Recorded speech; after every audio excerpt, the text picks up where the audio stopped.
విజయవాడ, అమరావతిలో అద్భుతమైన 3 BHK 4 BHK apartments gated కమ్యూనిటీలో సంక్రాంతి స్పెషల్ ఆఫర్ కోసం కింద డిస్క్రిప్షన్ ఉన్న కాంటాక్ట్ నెంబర్కి వాట్సాప్ కాల్ చేయండి. చక్రవర్తి గారు నమస్తే సార్. నమస్కారం కార్తిక్ గారు, బాగున్నారండి? బాగున్నాను సార్, మీరు ఎలా ఉన్నారు? Good good. సార్, చెప్పండి ఇంకా సార్. ఒక వారం రోజులు ఉంది డొనాల్డ్ ట్రంప్ అమెరికా అధ్యక్షుడిగా రెండోసారి ప్రమాణం చేయడానికి. కానీ ఆయన అంటే నోరు ఖాళీగా ఉండదు కదా డొనాల్డ్ ట్రంప్ది. ఆయన కొన్ని స్టేట్మెంట్స్ ఇస్తున్నారు. నాకు అది మీలాంటి వాళ్ళతోనే డిస్కస్ చేయాలి ఇలాంటివి. ఒకటి ఏం చెప్పాడంటే, ఆయన గ్రీన్లాండ్ కొనేస్తామని చెప్పి కొడుకుని పంపించాడు రాయబారానికి.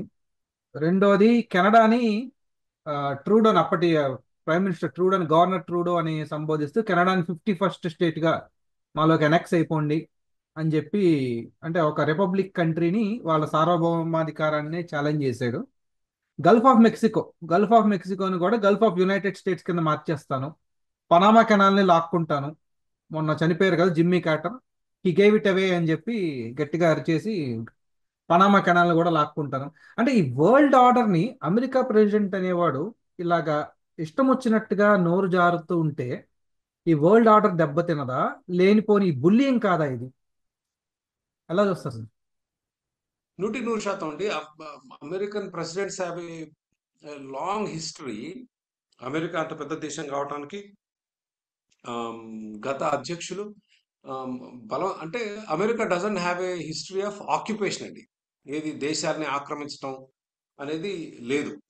ఆమ్, కాకపోతే రకరకాల దేశాల నుంచి రాజుల దగ్గర నుంచి భూములు కొనటం జరిగింది. And this has been a very successful this has been a very successful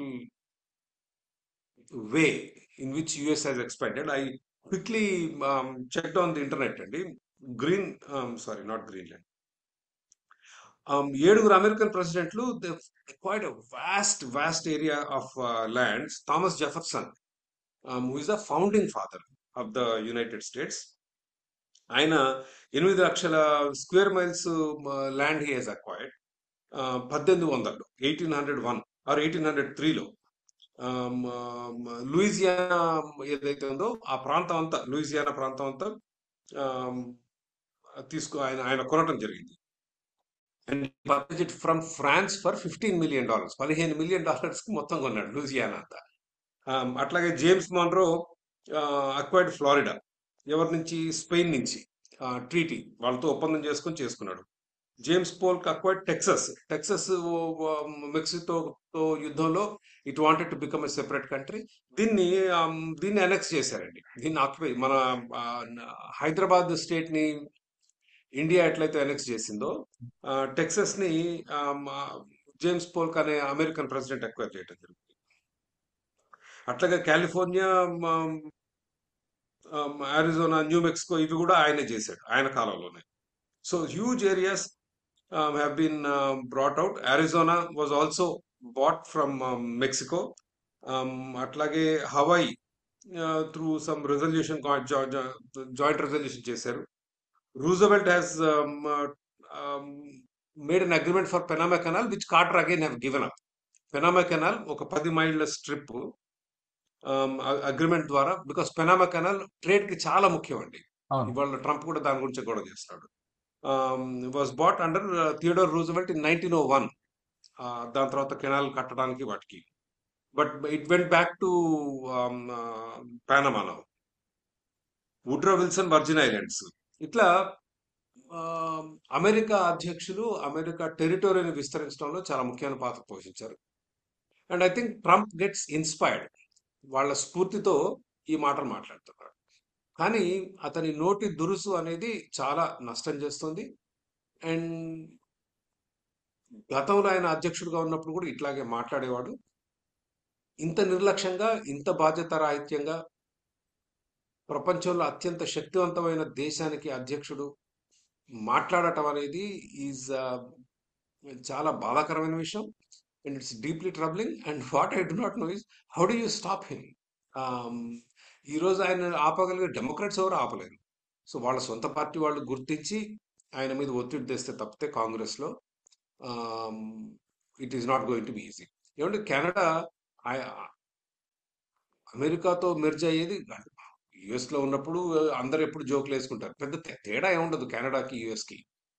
ఈ మధ్య కాస్త ప్రభుత్వ హెల్త్ కేర్ అవి కొంచెం వెల్ఫేర్ స్టేట్ కొంచెం కెనడాలో ఎక్కువ అమెరికా కన్నా కూడా.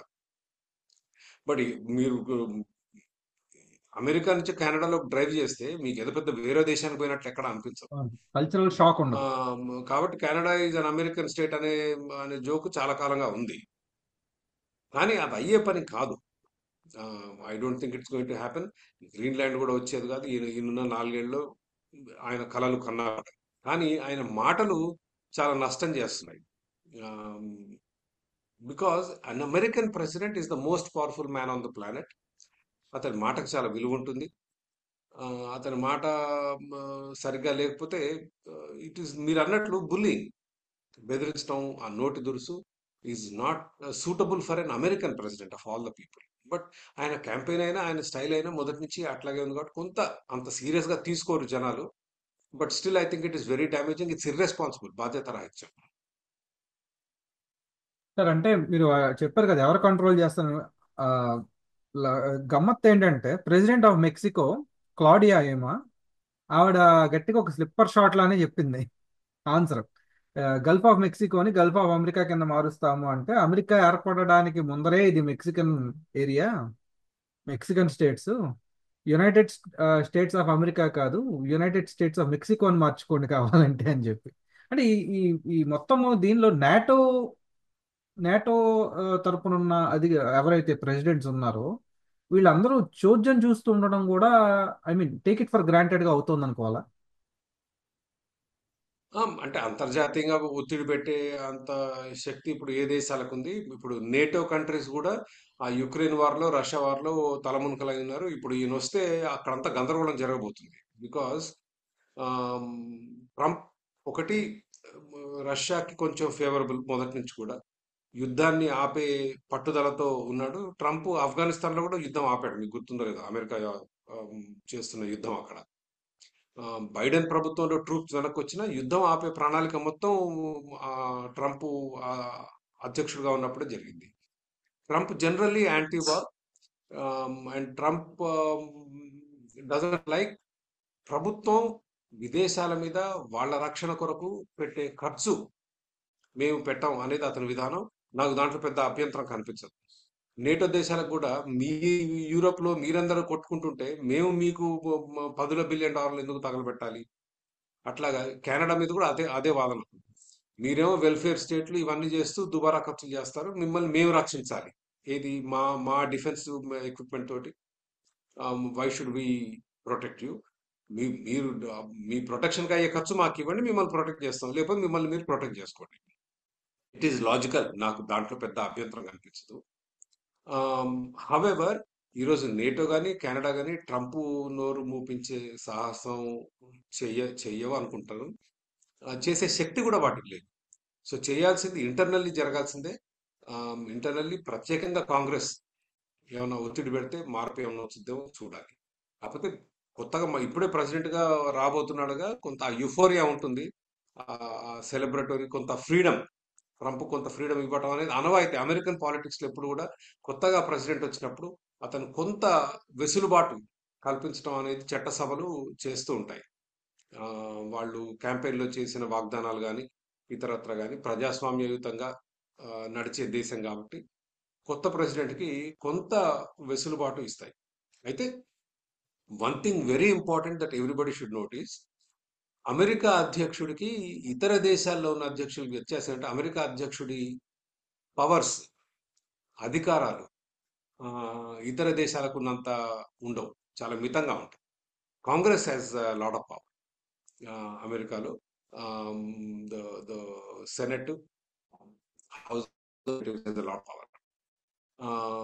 కాబట్టి we have to wait and see and let us hope for this elected officials, ప్రతినిధులు, సెనేటర్లు, కాంగ్రెస్మెన్లు ఎవరైతే ఉంటారో వాళ్ళు మాత్రమే నా అభిప్రాయంలో ఒత్తిడి తీసుకొచ్చి కొంత ఆయన్ని అదుపు చేయొచ్చు. చాలా చాలా బాధ్యత రాహిత్యం అతను మాట్లాడే భాష. కానీ గ్రీన్లాండ్ మాకు ఇచ్చేయండి, కెనడా మాలో మెర్జ్ కండి అనేది అవమానకరం.